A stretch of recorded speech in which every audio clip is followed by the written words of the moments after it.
உங்கள் வாழ்க்கை எதனால் இப்படி இருக்குன்னு தெரிஞ்சுக்கணுமா? இந்த வீடியோவை முழுசாக பாருங்கள்.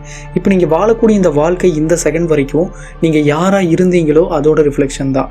இதில் நல்ல விஷயம் என்னென்னா, நீங்கள் இதை மாற்ற முடியும். நீங்கள் யார் அப்படிங்கிறது எது முடிவு பண்ணுது தெரியுமா?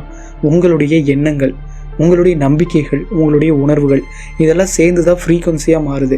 அந்த ஃப்ரீக்வன்சியை யூனிவர்ஸ் மிரர் மாதிரி உங்களுக்கே திரும்ப உங்கள் வாழ்க்கையில் வாழ்க்கை அனுபவங்களாக கொடுக்குது. நீங்கள் யாராக இருக்கீங்களோ அதுதான் உங்கள் வாழ்க்கையாக மாறுது.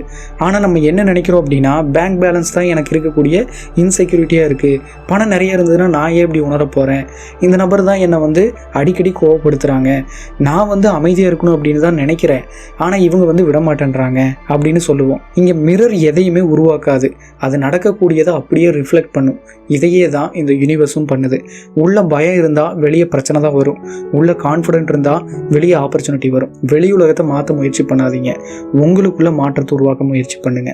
உங்களுக்குள்ள மாற்றம் உருவானா ரியாலிட்டி ஆட்டோமேட்டிக்காக சேஞ்ச் ஆகும். நன்றி.